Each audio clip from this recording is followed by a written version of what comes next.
2 जनवरी 2024 शाम के 6 बजे के आसपास का समय। गुरुग्राम के एक होटल में 27 साल के एक लड़के दिव्या पहूजा की गोली मारकर हत्या कर दी जाती है। गुरुग्राम पुलिस एक्शन में आती है और एक्शन में निष्कर्ष ये निकाला जाता है कि हत्याकांड को अंजाम दिया गया है गुरुग्राम के सिटी पॉइंट नाम के एक होटल में कमरा नंबर 111 में। आरोप लगता है सबसे पहले होटल के मालिक अभिजीत के ऊपर। अभिजीत को उठाया जाता है, उससे पूछताछ करी जाती है एंड एलिजेडली पुलिस के समक्ष बयान देके अभिजीत ने एक वाले जुर्म किया और उसने इस बात को कबूला कि दिव्या पहूजा का मर्डर उसी ने किया है। उसने इसका रीजन भी बताया। रीजन ये था कि पिछले कुछ लंबे अरसे से दिव्या पहूजा जो है अभिजीत को बार बार ब्लैकमेल कर रही थी और वो उसे बहुत सारा पैसा दे चुके थे रिसेंटली। लेकिन दिव्या पहूजा ने अभिजीत से 30 लाख रुपए की डिमांड करी थी और 30 लाख रुपए के साथ साथ उसने एक समलैंगिक लड़की की यानी कि एक लेस्बियन लड़की की भी डिमांड करी थी अपनी सेक्सुअल फैंटेसीज को पूरा करने के लिए। उसकी बढ़ती हुई डिमांड ब्लैकमेल के इस सिलसिले को तोड़ने के लिए और जो मानसिक प्रताड़ना अभिजीत झेल रहे थे उससे बचने के लिए इवेंचुअली 2 जनवरी 2024 को उसे गुस्सा आता है और वो दिव्या पहूजा की गोली मारकर हत्या कर देता है।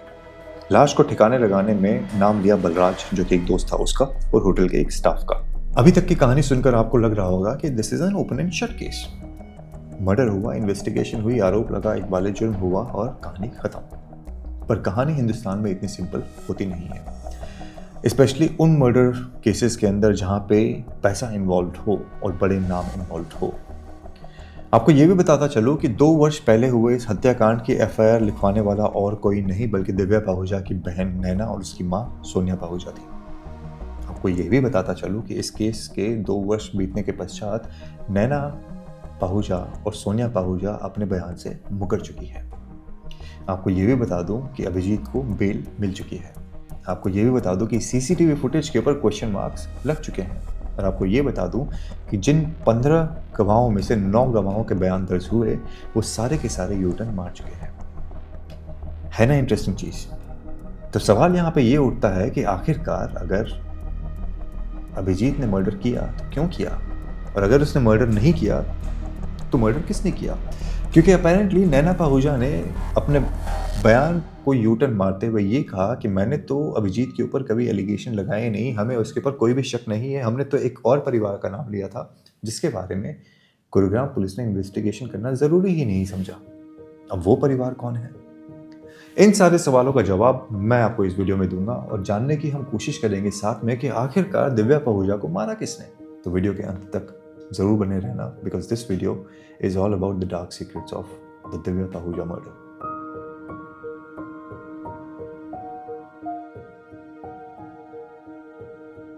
इसके पहले कि मैं आपको वीडियो में इस केस की पुरानी चीज़ों के बारे में बताऊं, आपको सबसे लेटेस्ट चीज़ के बारे में बता देता हूं और आपके साथ कुछ 1-2 नाम भी शेयर करूंगा। उन नामों को थोड़ा ध्यान रखना क्योंकि जो पॉइंटर्स मैं आपको अभी बताने वाला हूं उनको विस्तार पूर्वक आगे वीडियो में एक्सप्लेन करूंगा। 2 दिसंबर 2024 को चंडीगढ़ में ट्रायल चल रहा है इस केस का और आपको ये बताता चलो कि गुरुग्राम में भी चल रहा है। चंडीगढ़ में जो ट्रायल चल रहा है वहां पर चंडीगढ़ कोर्ट ने अभिजीत को जमानत दे दी है, बेल मिल चुकी है उसे और उसे बेल मिलने के 2-3 रीजन है। पहला तो ये कि नैना पहूजा और सोनिया पहूजा ने अपने बयान से यूटर्न मार लिया ये कहते हुए कि हमें अभिजीत पे कोई शक ही नहीं है। दूसरा ये कि जिन 5 होटल स्टाफ ने बयान दर्ज कराए जिनसे क्वेश्चन आंसर किए गए रिसेंटली दिसंबर के महीने में, उन्होंने जो CCTV फुटेज पुलिस के द्वारा प्रस्तुत किया गया कोर्ट में उसे देखते हुए ये कहा कि ये फुटेज तो हमारे होटल से लिया ही नहीं गया है। एक मेघा नाम की लड़की थी जो वहां पे मौजूद थी, उसे भी क्रॉस एग्जामिनेशन उसका भी हुआ। नैना पहूजा और सोनिया पहूजा का ये कहना था कि अभिजीत पे हमें शक नहीं है, हमें शक है संदीप गाडोली की फैमिली पे। संदीप गाडोली कौन है? संदीप गाडोली गुरुग्राम का एक गैंगस्टर था जिसका 2016 में एनकाउंटर हुआ था। उसके बारे में आगे विस्तार पूर्वक बताऊंगा मैं आपको। अब इतनी कश्मकश को देख के और जीवन की विडंबना को देख के कोर्ट भी चकरा गया कि आखिरकार बात माने तो किसकी माने। तो कोर्ट ने डिसाइड किया कि चूंकि सारे के सारे गवाह यूटर्न मार रहे हैं और CCTV फुटेज के ऊपर एक क्वेश्चन मार्क रेज हो चुका है तो अभिजीत का हक बनता है कि वो उसे बेल मिले और इसी वजह से उसे बेल दे दी जाती है। अब बात करते हैं एक बारी पहले दिव्या पहूजा के बारे में कि दिव्या पहूजा थी कौन, उसकी बेसिक इन्फॉर्मेशन आपको दे देता हूँ। दिव्या पाहुजा मूल रूप से गुरुग्राम की रहने वाली थी। एक आईटी कंपनी में अच्छी खासी नौकरी करती थी। एक गुड लुकिंग लड़की। फिर उसे कीड़ा चढ़ता है पैसा कमाने का, फेम पाने का, और इसी वजह से वो मॉडलिंग करने के लिए मुंबई की तरफ प्रस्थान कर लेती है। वहां जाती है, वहां पे धक्के खाती है, थोड़े बहुत काम भी मिलता है, बट जो फेम, जो पैसा वो चाहती थी वो उसे मिलता नहीं है। और दिव्या पाहुजा को पैसा चाहिए था, बहुत सारा, बहुत जल्दी। तो वो परेशान होकर वापस गुरुग्राम आ जाती है। गुरुग्राम आने के बाद एक दोस्त के माध्यम से इसकी मुलाकात होती है संदीप गाडोली नाम के एक इंसान से, जैसे कि मैंने आपको पहले बताया, जो कि एक गैंगस्टर था। I don't want to generalise यहाँ पे, बट इस बात में कोई शक नहीं है कि हमारी आज की जनरेशन को पैसा चाहिए, फेम चाहिए, और बहुत जल्दी चाहिए। और यही वो कारण है कि एक पढ़ी लिखी लड़की जो कि खूबसूरत भी थी, वो एक गैंगस्टर के साथ रिलेशनशिप बना के उसके साथ समय व्यतीत करना शुरू करती है। पर किस्मत को कुछ और ही मंजूर था। 7 फरवरी 2016 को मुंबई में संदीप गाडोली का एनकाउंटर होता है। अब आप ये सोचोगे कि मुंबई में एनकाउंटर हुआ तो मुंबई पुलिस ने ये कारनामा किया होगा, पर मुंबई पुलिस ने ये कारनामा नहीं किया था। ये एक्चुअली जो एनकाउंटर हुआ था उसमें नाम आया था 4 गुरुग्राम के पुलिस वालों का। हैरत अंगेज करने वाली बात लेकिन यह है कि इस एनकाउंटर में दिव्या पाहुजा का भी नाम आया कि उसने गुरुग्राम पुलिस के साथ मिलके संदीप गाडोली का मर्डर किया था। 2016 से 2023 तक दिव्या पाहुजा इस मर्डर चार्ज के ऊपर जेल में थी, और जून 2023 में जेल से बाहर निकलकर वापस अपने घर गुरुग्राम आई थी। 2 जनवरी 2024 को इसका मर्डर हुआ था। ये इन्फॉर्मेशन आपको मैं देना चाहता था दिव्या पाहुजा के बारे में, एक टाइमलाइन जो आपके दिमाग में रहे। अगेन डिटेल धीरे धीरे जैसे जैसे पढ़ते खुलती जाएंगी आपको पता चलता जाएगा। एक बारी मैं आपका ध्यान लेकिन वापस आकर्षित करना चाहता हूँ नैना पाहुजा की तरफ, क्योंकि नैना पाहुजा ने जो बयान दिया था वो चार्जशीट में मौजूद है। एफआईआर लिखवाने वाली खुद नैना पाहुजा थी। ये बयान दर्ज करवाया गया था 25 सितंबर 2024 में। नैना ने कोर्ट में अभी रिसेंटली जो इन्होंने बयान दर्ज कराया है उसमें इन्होंने कहा कि मेरा जो ये बयान दर्ज किया गया है ये गलत है। मैंने अभिजीत के ऊपर कोई एलिगेशन कभी लगाया है नहीं। मैं नहीं मानती कि अभिजीत ने दिव्या पाहुजा का मर्डर किया है, बल्कि मैंने तो संदीप गाडोली के ऊपर और उसकी फैमिली के ऊपर एलिगेशन लगाए थे, क्योंकि संदीप गाडोली की फैमिली ने, जब दिव्या पाहुजा का नाम आया था संदीप गाडोली के एनकाउंटर में, तो उन्होंने हमें धमकी दी थी कि तुम्हारी बेटी जिस दिन जेल से बाहर निकलेगी उसे हम खत्म कर देंगे। जब उनसे ये पूछा गया कि आपके हस्ताक्षर तो हर जगह मौजूद हैं, पुलिस की चार्जशीट में एफआईआर वगैरह के जो पेपर्स हैं, everywhere you have sign the papers, तो नैना पाहुजा ने और सोनिया पाहुजा जो कि माँ है, उन्होंने ये कहा कि हम अपनी बहन की और बेटे की मौत से इतने हताहत थे कि हमें तो कुछ पता ही नहीं चला कि पुलिस हमसे कहाँ साइन करवा रही है। उन्होंने जहां हमसे कहा हमने साइन कर दिया। Wherever they said, we just blindly signed, पर हमने कभी भी अभिजीत का नाम नहीं लिया। हमने तो संदीप गाडोली का नाम लिया था। अब गुरुग्राम पुलिस ने संदीप गाडोली के परिवार के बारे में कोई इन्वेस्टिगेशन क्यों नहीं करी, इसका जवाब हम भी गुरुग्राम पुलिस से चाहते हैं, पर गुरुग्राम पुलिस ने हमें आज तक इसका कोई जवाब नहीं दिया है।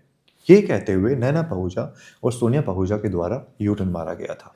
नैना पाहुजा ने जो आगे विस्तार पूर्वक जो और इन्फॉर्मेशन शेयर करी अपने स्टेटमेंट को बदलते हुए, उसने ये कहा कि मैंने बहन के मर्डर के लिए गैंगस्टर संदीप गाडोली का जब नाम लिया तो गुरुग्राम पुलिस ने इसे भरसक इग्नोर करने की चेष्टा करी और उस इन्फॉर्मेशन को, उस रिक्वेस्ट को दबाने की कोशिश करी। संदीप गाडोली का जो एनकाउंटर हुआ था उसमें भी मेरी बहन का नाम जबरदस्ती लगाया गया था और उसे फेक इल्ज़ाम लगाकर जेल भेजा गया था। और जब वो जेल गई थी, जैसा मैं आपको वीडियो में स्टार्टिंग में थोड़ी देर पहले बता रहा था, कि संदीप की बहन सुदेश कटारिया और भाई ब्रह्म प्रकाश ने खुलेआम कहा था कि जैसे ही इस मामले में कोई भी जमानत पर रिहा होगा, जो कि दिव्या पाहुजा हुई, हम उसे उसका कत्ल कर देंगे। और यही हुआ, और इसी वजह से मैंने उसकी फैमिली के ऊपर एलिगेशन लगाया था। बट देन अगेन हमारी किसी ने भी नहीं सुनी। अब सवाल यह है कि आखिरकार संदीप गाडोली, जो कि एक गैंगस्टर था, जिसके प्यार में एक आईटी कंपनी में काम कर चुकी एक लड़की जो देखने में खूबसूरत पढ़ी लिखी थी, वो आखिरकार था कौन? गैंगस्टर था, गुरुग्राम का रहने वाला था। 36 एफआईआर थी उसके ऊपर अलग अलग, मर्डर की, अटेम्प्ट टू मर्डर की, रंगदारी की, फिरौती की, किडनैपिंग की। हर वो केस जो आप सोच सकते हो एक गैंगस्टर के द्वारा, एक गुंडे के द्वारा किया जाता है, कार्य किया जाता है, अपराध किया जाता है, हर एक केस की एफआईआर उसके नाम पे दर्ज थी। एक समय ऐसा भी था जब संदीप गाडोली के ऊपर गुरुग्राम में 1.25 लाख रुपए का इनाम था। ये वही समय था जब दिव्या पाहुजा नाम की लड़की संदीप गाडोली को डेट कर रही थी। शक्ल देखकर जो आपकी स्क्रीन पे फोटो लगी हुई है, आपको ये लग रहा होगा कि आखिरकार उस लड़की ने इसमें क्या देखा। Again don't want to generalise, but probably शायद सिर्फ ऐशो आराम और पैसा। आरोपी अभिजीत का जो ये होटल है सिटी पॉइंट, जिसमें अपेरेंटली दिव्या पहूजा का मर्डर हुआ है, उसमें रिसेप्शनिस्ट का काम कर रहे एक इंसान जिसका नाम दिनेश है, 35 वर्षीय, उसने पिछले साल कोर्ट में अपना बयान दर्ज कराया और जो यूटर्न मारा उसकी कहानी पूरी तरीके से विस्तृत तरीके से कोर्ट के सामने रखी। उसने ये कहा कि 3 तारीख को गुरुग्राम पुलिस हमारे यहाँ आई थी और उन्होंने हमसे दिव्या पहूजा की फोटो दिखाकर हमसे पूछा था कि क्या ये लड़की अभिजीत के साथ कल आई थी। तो हमने इस बात से मना कर दिया कि अभिजीत के साथ कल कोई भी लड़की नहीं आई थी। हमने पुलिस को रजिस्ट्री, सारे रिकॉर्ड्स और सब कुछ, सारा डेटा दिखाया और हमने बार बार पुलिस को बताया कि इस नाम की कोई भी लड़की इस होटल में कल मौजूद नहीं थी। पुलिस को हमारे यहाँ जब कुछ भी नहीं मिला तो वो वहाँ से लौट गई।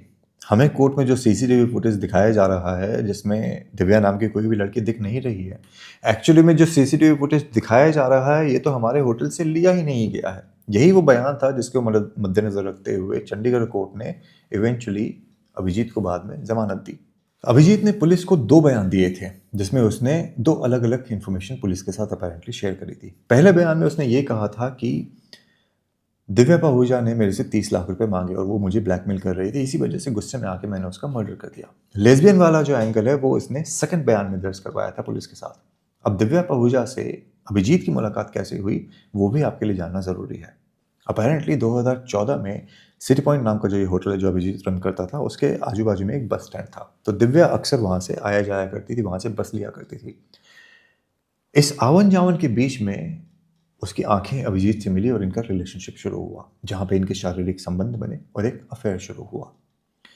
उसी दौरान ये मुंबई जाने की भी कोशिश कर रही थी जब इसने अभिजीत से पैसे लिए, और वहां पे जब वो फेल हो गई, वहां से जब वो वापस आई तो फिर वो संदीप गाडुले के साथ रिलेशनशिप में आती है।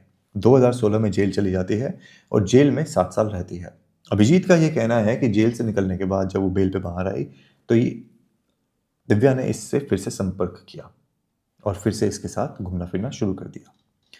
करीबन करीबन 3,40,000 रुपए वो कोई ना कोई बहाना करके मुझसे ले चुकी थी।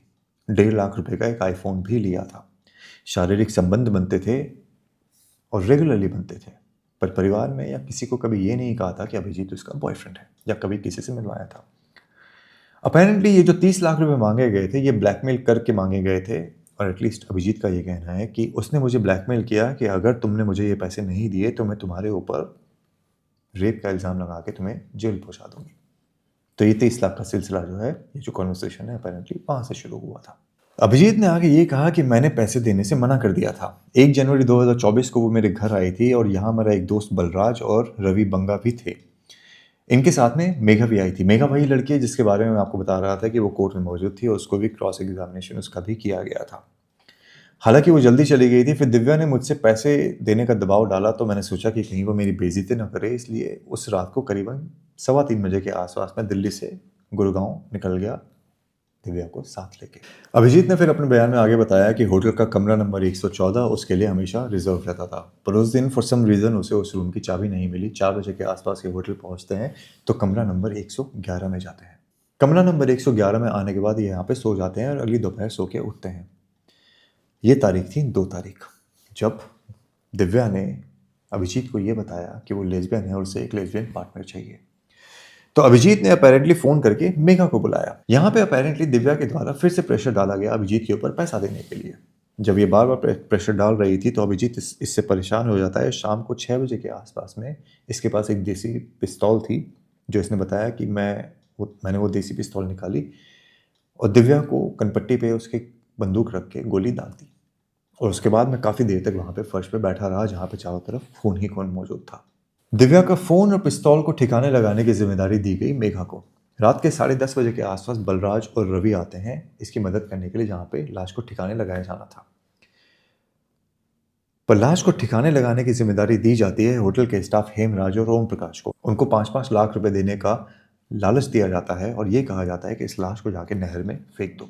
दिव्या पहूजा के मर्डर के बाद जो फॉरेंसिक टीम इस रूम में गई थी कमरा नंबर 111 में, वहाँ पे जब जांच पड़ताल करी की तो वहाँ से पेट्रोल की गंध आ रही थी। एक हरे रंग की बोतल भी वहाँ पे मौजूद थी जिसके अंदर से ऐसा लग रहा था कि जिसमें पेट्रोल भरा हुआ था पहले। कुछ वहाँ पे सैनिटरी पैड्स भी पाए गए थे और दीवारों के ऊपर कुछ खून के छींटे भी पाए गए थे। ऐसा प्रतीत हो रहा था कि इस पेट्रोल का और सैनिटरी पैड्स का इस्तेमाल करके खून के धब्बों को साफ करने की कोशिश करी गई होगी। जब पूरे तरीके से होटल को खंगाला गया तो उस होटल में रूम में फर्श पे बाहर और सीढ़ियों में खून के धब्बे मिले।